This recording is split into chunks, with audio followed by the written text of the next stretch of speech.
Consiglio dei Ministri contro la legge regionale che istituisce a Treviso un corso di laurea in medicina e chirurgia in accordo con l'Università di Padova. Zaia è un fulmine a ciel sereno. Ricorreremo. Entro fine giugno chiusa la partita delle ordinanze con le norme per sagre e fiere, così il Presidente che preme anche per l'apertura dei confini. Non siamo gli untori d'Europa. Lo scalo trevigiano si ferma fino ad ottobre, preoccupazione dei sindacati per la tenuta occupazionale, mentre il presidente di Unioncamere Mario Pozza dice la riapertura ad ottobre sarà difficile. Servizio prenotazioni CUP preso d'assalto, in tilt i portali di Motta di Livenza e Treviso. Il direttore Benazzi annuncia moltiplicheremo le linee.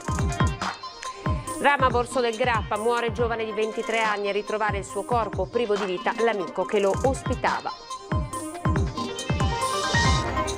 Maestra cerimonia di ammaina bandiera di uno degli storici presidi di Treviso, così nelle Stefanini il simbolo della situazione dell'istituzione scolastica. Arriva l'accordo tra gestori del Museo Etnografico, Cooperativa Provincia di Treviso, al via ai centri estivi al Parco dello Storga.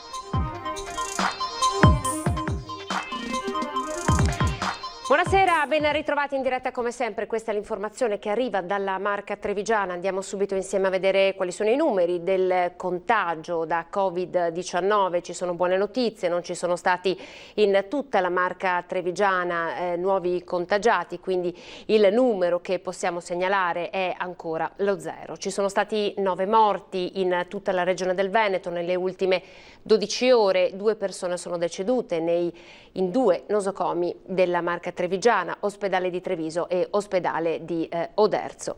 Per quanto riguarda le terapie intensive ci sono 5 pazienti ricoverati a Vittorio Veneto in area non critica, 2 pazienti ricoverati sempre a Treviso in area non critica.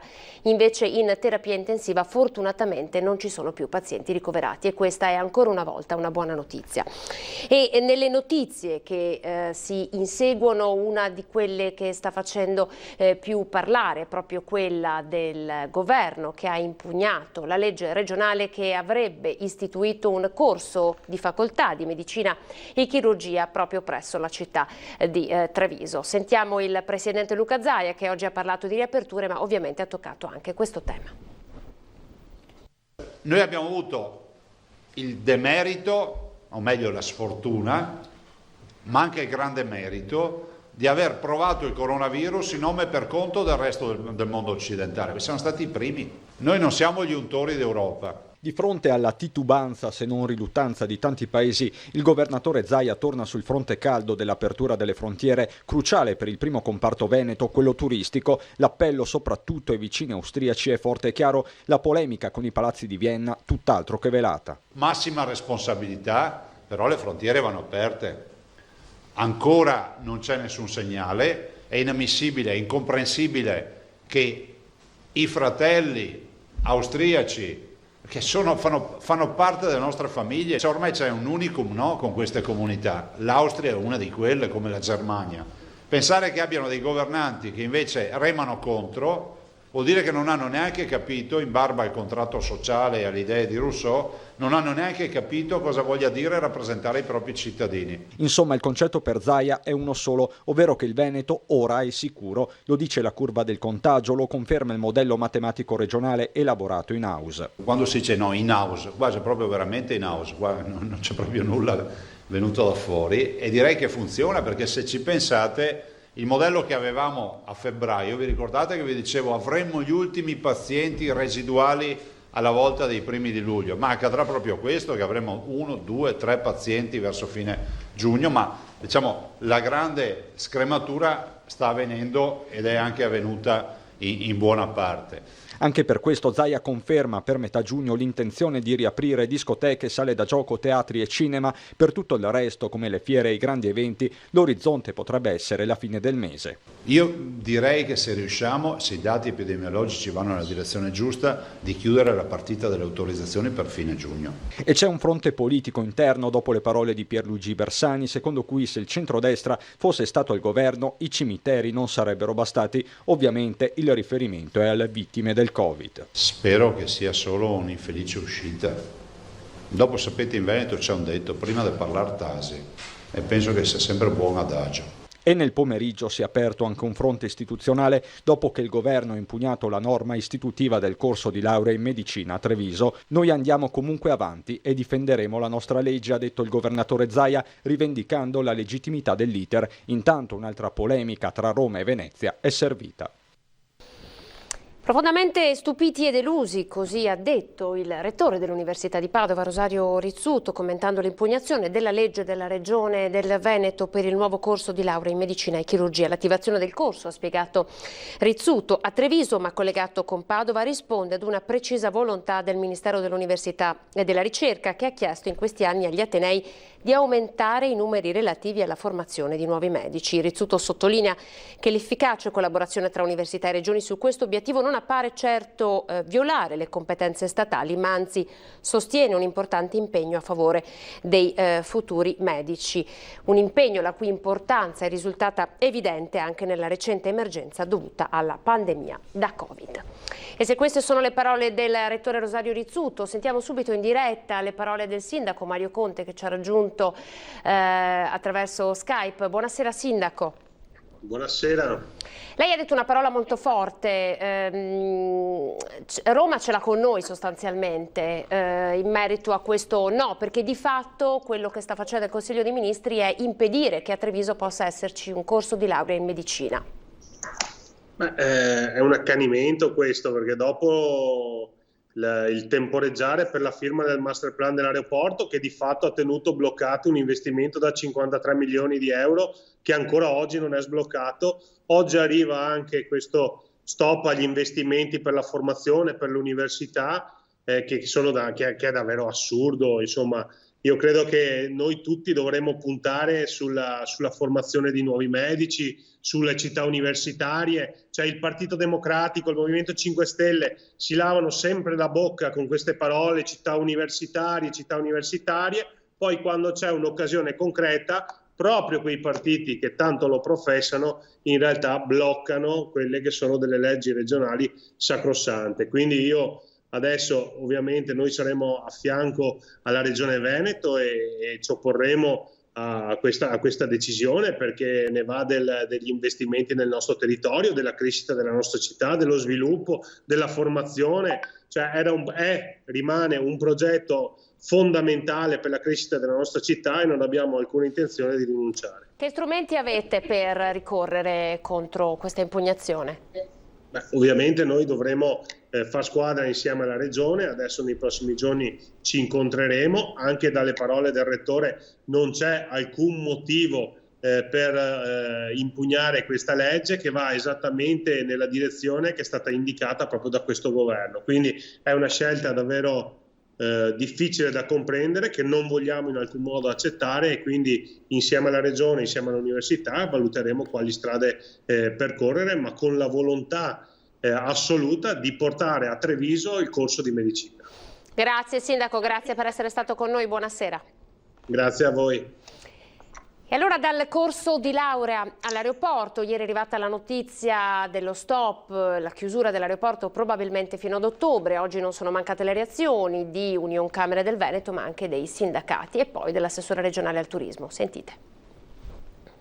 Questa è la legge del mercato. In un'impresa tu fai i conti, entrate, uscite e costi, e metti a frutto il massimo e poi ti puoi sviluppare. Sta tutta qui la motivazione che ha spinto Save a tenere chiuso l'aeroporto Canova di Treviso. A spiegarla a malincuore il presidente della Camera di Commercio trevigiana, ben sapendo che sulla base di questo ragionamento non si può dar torto al presidente Marchi. Se non riparte il turismo, l'aeroporto probabilmente non può avere un'apertura, assolutamente. Ci sono delle condizioni perché apra, ma questo è da vedersi quanto riprenderà e in che tempi riprenderà l'afflusso dei turisti nella nostra provincia. Ma ci sono anche altri conti da fare, sono quelli dei dipendenti e delle attività attorno all'aeroporto. Non a caso i sindacati hanno già chiesto un incontro al presidente di Save sul futuro dei 700 lavoratori che operano a vario titolo al Canova, mentre anche la Regione non nasconde una certa preoccupazione per l'intera struttura di San Giuseppe. Ora che siamo in mancanza dell'aeroporto ci rendiamo conto di cosa significa l'indotto e lo abbiamo visto sui numeri proprio delle presenze turistiche nella Marca. Insomma, il Canova non riapre per le mancate presenze turistiche in Veneto che non coprono le potenzialità del Marco Polo, ma se non si atterra a Treviso ne risente tutto il settore turistico della Marca. Marchi ha rassicurato il sindaco Conte che il piano di investimenti su Treviso non cambierà, ma molti stanno già interpretando questo stop come l'avvio del cambio di destinazione d'uso dell'aviosuperficie da traffico passeggeri a traffico merci. Meno voli ma più traffico su gomma lungo Noalese, tangenziale e strade contermini, con magari un occhio alla vicina ferrovia da trasformare in scalo intermodale. In fondo vecchi progetti legati alla Treviso Servizi. Ma si sa, a volte il passato può diventare modernissimo e da ottobre vedremo se questa sarà la sorte dell'aeroporto di Treviso. E adesso le reazioni del comitato, del vice sindaco, comunque del comune di Quinto e soprattutto della gente. Chi non vive questa realtà non può rendersi conto. Questo aeroporto per noi è una penalizzazione sotto tutti i punti di vista, soprattutto salute e sicurezza. Diverse le reazioni alla notizia della possibile chiusura fino ad ottobre dell'aeroporto di Treviso. Da sempre contrario la stessa presenza dello scalo trevigiano in comitato, che per anni si è battuto per sostenere l'incompatibilità del servizio con il territorio. È una situazione che spero sia una premessa per una rivisitazione della situazione aeroportuale in ambito della Regione Veneto. Sulla notizia si è espresso oggi il vice sindaco con delega alla gestione dell'aeroporto, diviso tra la tranquillità ritrovata per molti residenti ma anche la necessità di far ripartire un indotto. Sicuramente l'aeroporto oggi si trova a soffrire questa influenza, ma lo sta soffrendo anche tutte le aziende che gravitano nel territorio, e per questo io non me la sento di accusare né l'aeroporto né nessun altro, ma dovremmo fare un pensiero molto più alto e pensare che l'assenza totale di un governo che dovrebbe dare una mano a tutte le imprese. L'appello agli enti locali per aiutare quelle aziende che fanno PIL nel territorio, ma anche alla società di gestione affinché si allinei con i limiti definiti dalla Commissione Via sul traffico aeroportuale. È l'unico aeroporto in Italia dove si decolla verso ovest, verso Quinto, si atterra verso est. È l'unico aeroporto dove le modalità di esecuzione delle traiettorie sono contrapposte le une alle altre, e questo ha portato al mancato incidente dell'8 maggio 2019. La chiusura temporanea diventa allora l'occasione per tornare a rilanciare l'aeroporto di Istrana. Istrana potrebbe avere un ruolo importante anche ai fini di un aumento dei voli sull'aeroporto, su Treviso città e sull'Interland della provincia. Ma sulle tematiche strutturali e funzionali dello scalo trevigiano continua a prevalere nelle parole di molti cittadini, seppur ancora molto divisi, il tema occupazionale, con la paura che questo stop possa lasciare a casa tanti lavoratori. Avrei piacere che lavorassero. Sono contentissimo. Portare via l'aeroporto di Quinto, di Treviso, vuol dire far perdere un sacco di lavoro a tantissime persone. Per l'economia nostra abbiamo bisogno di questo. Dipendente dell'aeroporto, mi diceva stamattina che ha già fatto 3 mesi cassa integrazione e purtroppo dovrà, e non sa se li pagheranno altri 3 mesi di cassa integrazione per arrivare a ottobre. Se non arrivo turisti qua non si mangia. Ora vediamo un po' di numeri, parliamo dell'INPS perché tra bonus babysitter, cassa integrazione e bonus partite IVA l'INPS del Veneto ha erogato oltre 1 miliardo di euro. Sentiamo. Si è chiuso il mese di maggio, quindi si è chiuso un trimestre che è stato un trimestre assolutamente eccezionale, l'abbiamo vissuto tutti, il lockdown, la chiusura, le aziende chiuse per decreto e correlativamente all'emergenza sanitaria c'è stata anche un'emergenza economica che poi diventa anche emergenza sociale se non affrontata. E la dimensione dell'emergenza sociale sta nei numeri dell'INPS. Sono oltre 200.000 i lavoratori in Veneto che finora si sono visti accreditare direttamente l'assegno di cassa integrazione tra ordinaria, in deroga e fondo di integrazione salariale. Più di 330.000 invece i lavoratori destinatari dell'indennità da 600 euro, compresi stagionali del turismo e operatori dello spettacolo, mentre sono quasi 22.000 le domande accolte per il bonus babysitting. In termini di spesa pubblica parliamo di 600 milioni di euro per gli ammortizzatori sociali, 400 milioni per gli autonomi, 40 milioni per congedi parentali e babysitter, complessivamente oltre 1 miliardo di euro. Il fronte più caldo resta quello della cassa in deroga, qui dall'INPS regionale arriva una nuova tabella di marcia. L'obiettivo è di riuscire a gestire tutta la fase autorizzatoria entro il mese di giugno, in modo da gestire poi i pagamenti entro la prima quindicina di luglio, anche per queste ultime 4 settimane di cogestione della cassa in deroga tra INPS e Regione. In Veneto intanto frena la caduta occupazionale e si registrano lievissimi segni di ripresa. Certo, si parte dai 60.000 posti di lavoro comunque persi tra il 23 febbraio e il 31 maggio. Con la fine del lockdown a maggio il saldo occupazionale è tornato a essere positivo, più 1.437 posizioni lavorative. In questo contesto è una notizia la riapertura su appuntamento dei centri per l'impiego l'8 giugno. Chi ha provato in questi giorni a prenotare una visita attraverso le linee telefoniche del CUP oppure il portale ha avuto diverse difficoltà. Sentiamo perché. Sito letteralmente in tilt, utenti che hanno cercato per tutta la giornata di ieri di collegarsi per prenotare una prestazione. Motta di Livenza prima, Treviso poi. Il servizio è stato preso d'assalto. Sul caso è intervenuto oggi il direttore generale Francesco Benazzi, che per ovviare il problema ha già predisposto il raddoppio delle linee. Abbiamo avuto ad Oderzo proprio un blocco informatico, quindi che adesso è stato sistemato. Invece a Treviso un blocco proprio delle linee perché c'era veramente troppa richiesta, tanta ridondanza di telefonate perché le persone non trovando continuavano ovviamente a chiamare e quindi abbiamo deciso, avevamo già potenziato di potenziare ancora di più le linee in modo da garantire rispetto alle attuali 48-50 linee, 90 linee a Treviso in modo tale che verranno credo attivate nel giro di pochissimi giorni, credo una settimana, in modo tale da tener botta a questo aumento che devo dire abbiamo aumentato il numero di chiamate del 50%. Dal 15 giugno poi saranno aperti anche gli sportelli. L'ULSS sta organizzando le visite specialistiche in modo da garantire la sanificazione delle superfici dopo ogni visita, procedura che ha necessariamente dilatato i tempi. Così sono in corso incontri con le organizzazioni sindacali in questi giorni per assicurare il lavoro anche al sabato. Andremo a utilizzare anche i sabati in modo tale da poter recuperare quelle visite che prima facevamo con tempi minori. Contemporaneamente stiamo ragionando, vedremo i medici di famiglia la prossima settimana per potenziare sempre di più la telemedicina. Noi siamo pronti a partire. Ora a Montebelluna con il caso delle case allagate per lo straripamento del Brentella risponde il presidente del Consorzio Piave che racconta che cosa è accaduto ai cittadini e dunque risponde alle loro critiche. Oltre che al dispiacere possiamo solo aggiungere che noi stiamo gestendo il deflusso dell'acqua con tecnici con professionalità e competenza e attenzione. Risponde così alle critiche delle famiglie allagate mercoledì sera dallo straripamento del Brentella in via Berto a Montebelluna. Non una mala gestione del canale, ma un evento meteorologico ingestibile al quale, sottolinea il presidente del Consorzio Piave, bisognerà abituarsi. Lì siamo stati di fronte a un caso di eccezionale violenza di un territorio estremamente sensibile.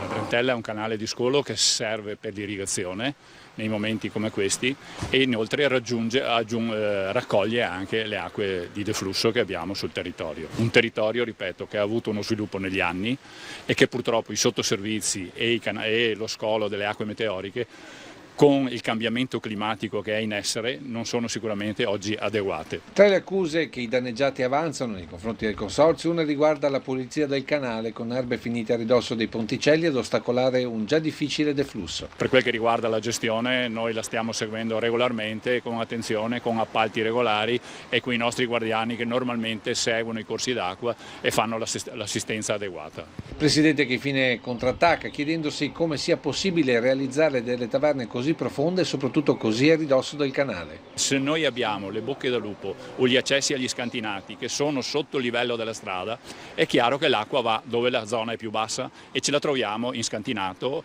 o ce la troviamo in casa. Bisogna rialzare il franco di accesso ai scivoli degli scantinati o delle bocche da lupo, in modo tale che l'acqua fa la sua strada lungo la strada, magari nei casi di emergenza, anziché finire dentro le case. È proprio guardando il futuro e i cambiamenti climatici che il presidente Gerolimento esorta quanti vivono così a ridosso del Brentella a pensare già a delle protezioni dai possibili straripamenti del canale. Siamo alla cronaca, un giovane pirata della strada è stato incastrato dalla Polstrada. Siamo il 30 maggio alle 2:45 del mattino quando a bordo della sua auto aveva investito un pedone in pieno centro a Treviso. Siamo in via Martiri della Libertà. La persona era stata poi portata al pronto soccorso. Sul posto era intervenuta una pattuglia del distaccamento di Vittorio Veneto che prima ha individuato la targa del veicolo, poi ha identificato il conducente. Per lui ritiro della patente, denuncia per reato di fuga e omissione di soccorso. A Borso del Grappa, dove è morto un giovane di 23 anni, e ritrovare il suo corpo privo di vita l'amico che lo stava ospitando. È avvolta nel mistero la morte di un giovane di 23 anni, Matteo Martin, che dopo una lite è andato a dormire nell'abitazione di via Molini a Borso del Grappa, ospitato a casa di un amico. I due avevano trascorso la serata guardando la televisione e poco dopo si erano coricati. Di stamattina, attorno alle 9, la scioccante sorpresa nel vedere che Matteo non si svegliava. È stato proprio l'amico a dare l'allarme al 118 di Crespano, i cui sanitari sono giunti immediati sul posto, non potendo fare altro che constatare il decesso del giovane per arresto cardiaco. Sconforto da parte di un'intera comunità a Borso del Grappa, anche se il giovane risiedeva a Romano de Zelino in via Mardignon soltanto dal 2017, di rientro dal Regno Unito, dove era iscritto nel registro dell'EIRE, anagrafe italiani residenti all'estero. Questa mattina mi sono subito sentito con Simone Bontorini, mio collega di Romano, per esprimere il mio cordoglio, il cordoglio dell'intera comunità di Borso. E siamo amareggiati, molto amareggiati, e non abbiamo parole. Tardo pomeriggio ho incontrato appunto la famiglia che ospitava Matteo, e è una famiglia distrutta che in questo momento si sta interrogando su tantissime cose, come possiamo ben tutti immaginare e capire. Intervenuti sul posto anche i carabinieri della stazione di Pieve del Grappa, che hanno escluso la presenza di farmaci o altre sostanze. Starà ora all'autopsia pronunciarsi definitivamente sulle cause del decesso, che a tuttora sembrerebbero essere naturali. Stamattina a Treviso le celebrazioni per il 206esimo anniversario della fondazione dell'Arma dei Carabinieri, numeri importanti per il loro servizio, soprattutto in questi mesi di pandemia, con le tantissime telefonate al 112.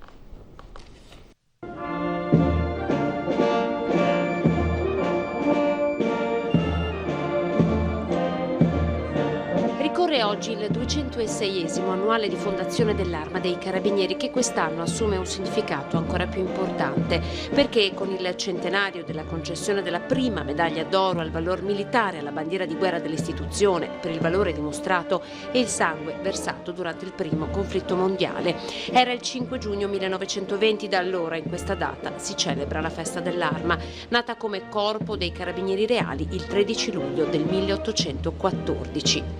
Oggi il comandante, colonnello Gianfilippo Magro, e il prefetto di Treviso Maria Rosaria Laganà hanno deposto una corona sulla lapide che ricorda il tenente dei carabinieri Luigi Giarnieri, medaglia d'argento al valore militare, cui è intitolata la caserma trevigiana.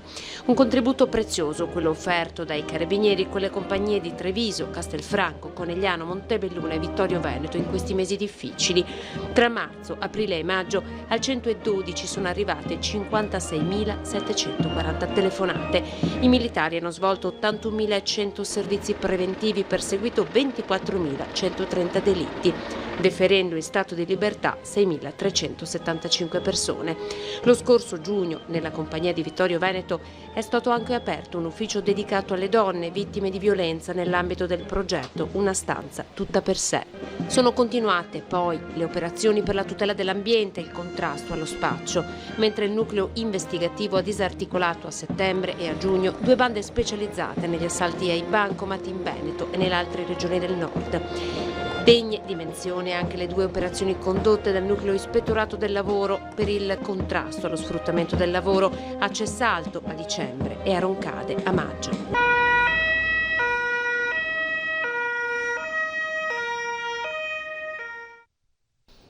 Pochi secondi di pubblicità e poi ancora con le notizie.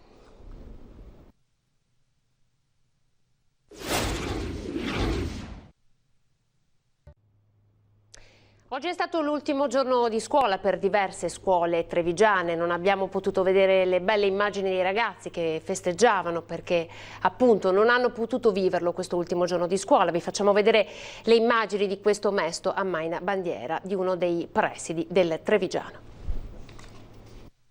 A Maina Bandiera!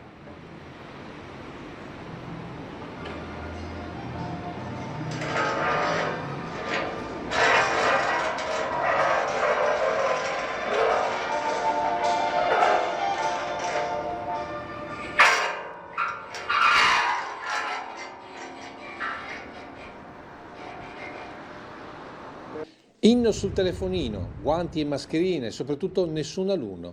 Fine anno scolastico triste per il preside Antonio Chiarparin, che dalle Prati, lungo le mura trevigiane, ha iniziato i suoi ultimi ammaina bandiera scolastici. Una ammaina bandiera per un anno da dimenticare. Per me è da ricordare perché è l'ultimo, per cui me lo ricorderò. Un rito che lo storico preside dell'Artistico, solo per citare qualche istituto del suo recente passato, ha voluto fare con carrucola cingolante e tricolore strappato, che durante la discesa si è pure bloccato, quasi a simboleggiare l'attuale situazione della scuola italiana. Da dimenticare, se vogliamo, perché ha creato tanti quei problemi che ha stimolato però anche tante soluzioni. Inciso per ricordare i tanti docenti che, nonostante tutto e a volte anche contro la burocrazia, hanno portato a termine il loro impegno, e anche tanti studenti e relative famiglie che in molti casi hanno coperto a proprie spese le lacune di una struttura didattica digitale fino a prima del contagio di fatto inesistente. L'istruzione poteva non rimetterci, c'era immesso nella misura in cui qualcuno ha cavalcato sopra, qualche studente ha cavalcato sopra, e non ci sono state magari sempre puntuali prese di posizione quando si potevano prendere. Un addio alle sue scuole con un po' di amaro in bocca quindi, anche se il vero rompete le righe per Chiarparin sarà il 31 agosto sul piazzale delle Stefanini. L'istituzione adesso chiude e riaprirà forse a settembre. Ed ora le immagini della celebrazione della Santa Messa del Vescovo di Treviso, Monsignor Michele Tomasi, alla Basilica del Santo di Padova. Funzione che il gruppo Media Nord-Est ha seguito in diretta. Un momento di riflessione all'interno del pellegrinaggio compiuto oggi con un centinaio di trevigiani che lo hanno seguito fino alla Basilica del Santo. Nell'omelia il riferimento a Francesco come testimone dei suoi, ma anche dei nostri tempi. Monsignor Tomasi si è unito ai frati nel ringraziamento ai carabinieri che oggi hanno festeggiato la fondazione dell'Arma e alla Guardia di Finanza per l'impegno nei giorni più difficili del contagio. E proprio per questo la riflessione finale è quella legata alla fraternità in un tempo che ci ha dimostrato che nessuno si salva da solo. Andiamo a Motta di Livenza, è inaugurata un'audioguida per la visita del santuario della Madonna dei Miracoli realizzata dagli studenti dell'Istituto Superiore Antonio Scarpa di Motta di Livenza, Oderzo. Eccolo il video realizzato dagli alunni dell'Istituto Superiore Antonio Scarpa di Motta di Livenza. Tutti i visitatori potranno essere accompagnati grazie a questa app, il santuario virtuale, che ha vinto il premio regionale Il Veneto per me, alla scoperta della straordinaria storia e delle preziose opere del santuario della Madonna dei Miracoli. Attraverso le voci registrate di 25 studenti, chiunque potrà essere guidato in un percorso virtuale che gli offrirà l'occasione di conoscere tutta la storia del santuario. Si tratta di un esempio di una modalità pedagogica molto innovativa, il service learning. La scuola mette a disposizione della collettività le proprie risorse culturali e professionali, ampliando l'ambiente di apprendimento dall'aula al territorio per condurre alla costruzione di una memoria storica condivisa. Esprimo la mia riconoscenza per coloro che l'hanno ideata e attuata e sostenuta.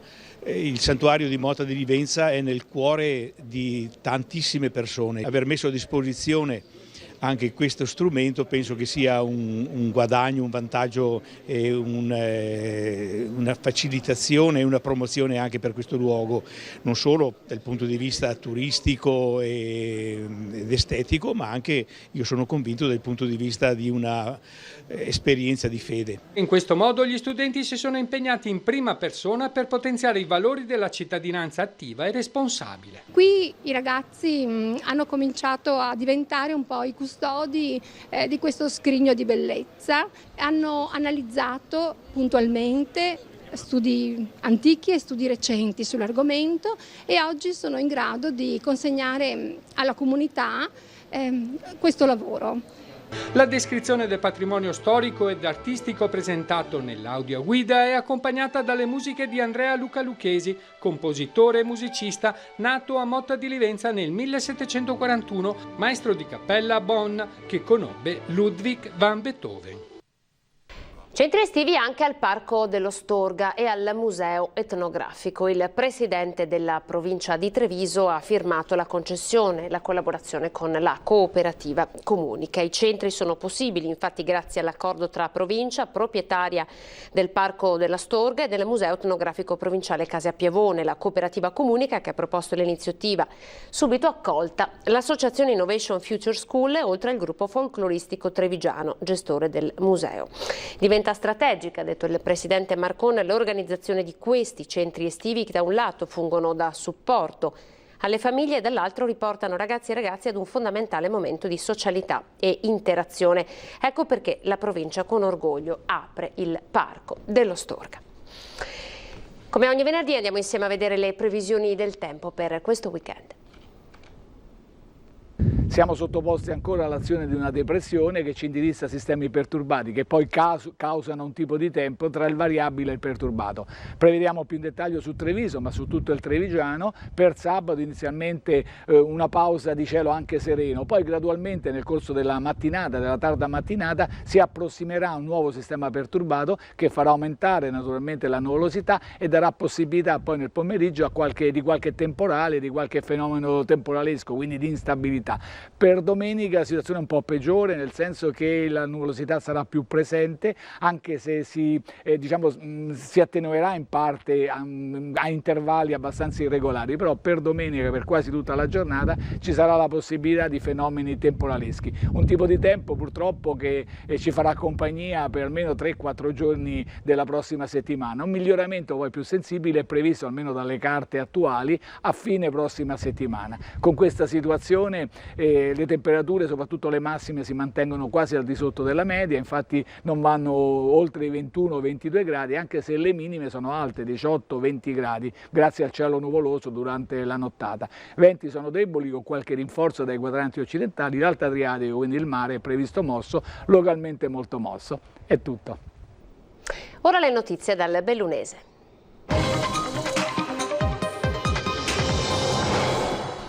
La cronaca in apertura dell'edizione bellunese nei nostri notiziari con una tragedia sul lavoro in Svizzera. È morto un uomo di 52 anni originario di Longarone, lavorava come cameriere in un grande albergo nel centro di Zurigo. Stava concludendo il servizio per un banchetto celebrato nel ristorante di un grande albergo nel cuore di Zurigo quando la fune che reggeva il montacarichi utilizzato per il trasporto delle stoviglie si è spezzata, travolgendolo. Emilio Sacchet aveva 52 anni, originario di Longarone, da tempo lavorava e viveva in Svizzera. La notizia della sua morte è arrivata questa mattina ai genitori che vivono in piazza Umberto I e al fratello Alessandro, noto architetto di Belluno. È lui a riferire le circostanze della tragedia, sulla quale la polizia di Zurigo ha avviato indagini per individuare eventuali responsabilità. Le restrizioni imposte da Covid impediscono al momento alla famiglia di raggiungere Zurigo. Servirà un atto ufficiale che dovrà emettere la procura locale non prima della prossima settimana e servirà come lascia passare. Sconvolto il sindaco di Longarone, nella sua pagina di Facebook il suo saluto straziante a un amico di sempre. Ci ha lasciato un amico, un vulcano di idee e di entusiasmo, un milanista doc, scrive Roberto Padrin. Ci mancherà la tua risata, il tuo stare in compagnia, ci mancheranno le nostre gite a Milano a tifare la nostra squadra del cuore. Te ne sei andato troppo presto, ma sappi che ti abbiamo apprezzato e voluto bene.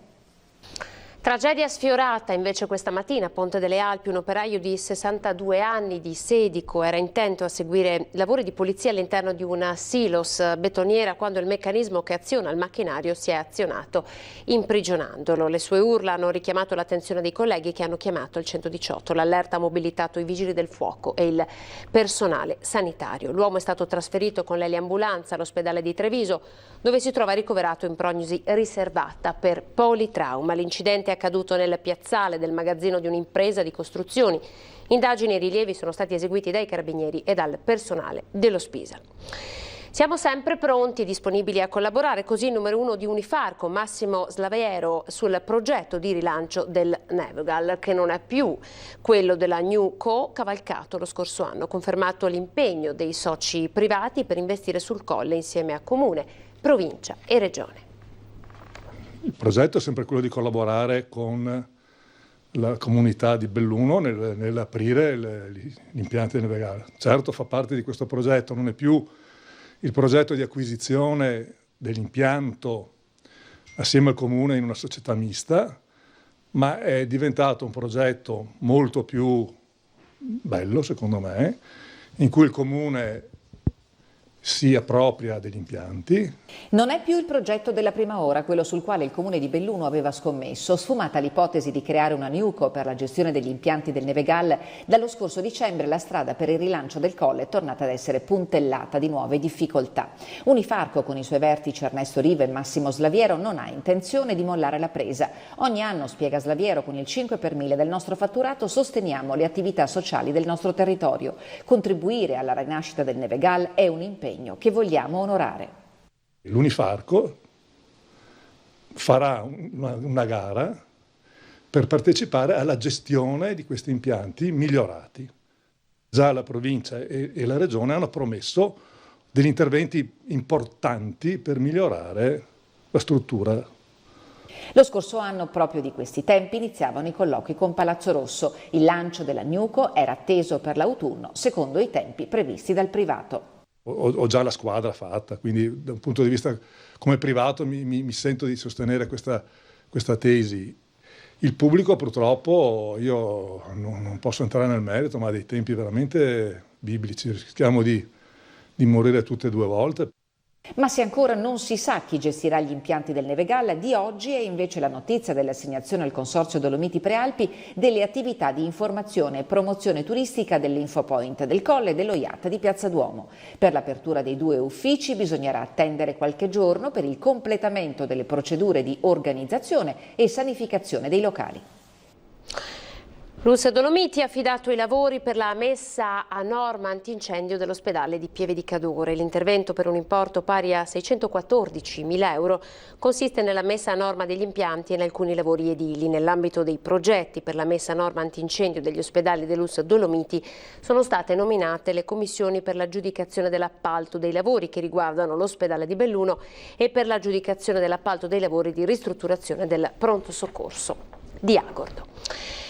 E la notizia che è arrivata da pochi minuti, che riguarda il bellunese, l'associazione Bellunesi nel Mondo, con la famiglia bellunese di Zurigo, di Lugano e le famiglie ex emigranti di Erina, piangono la scomparsa di Fortunato Campigotto. All'età di 79 anni è venuto a mancare improvvisamente questa mattina a Zurigo. Fra le ultime opere quella della Via Crucis nel paese natale, ovvero l'Amon, per il quale l'artista ha donato le 14 sculture raffiguranti la passione di Gesù Cristo. Ora siamo alla rubrica dei bambini in TV. Questa sera vi facciamo vedere i video di Giada di Montebelluna, Gioia di Belluno, Yamira e Amira di Mogliano.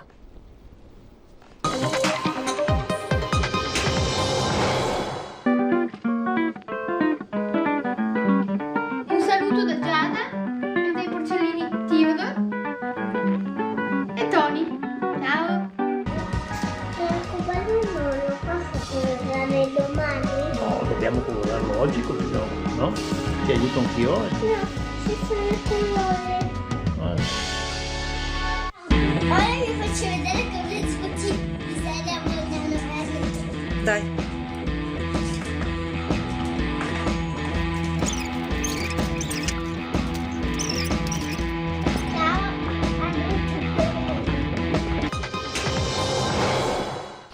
È tutto per questa edizione del telegiornale, previsione del tempo e poi di nuovo un'altra ora insieme con l'edizione straordinaria di Antena 3. Arrivederci.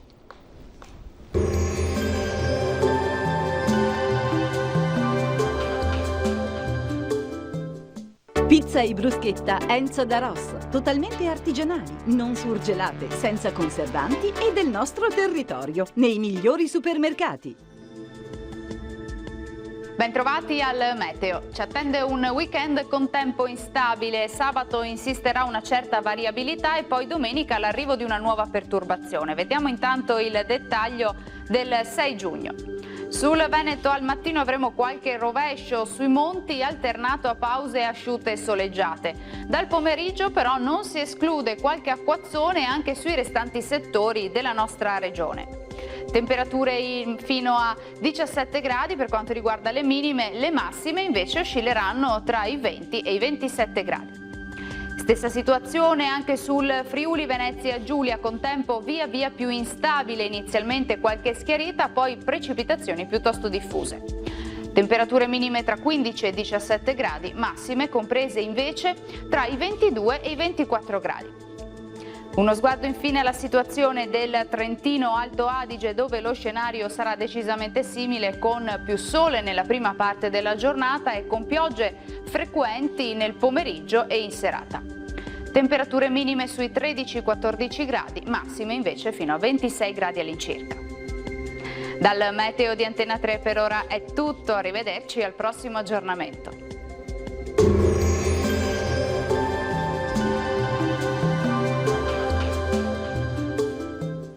Pizza e bruschetta Enzo da Ross, totalmente artigianali, non surgelate, senza conservanti e del nostro territorio, nei migliori supermercati.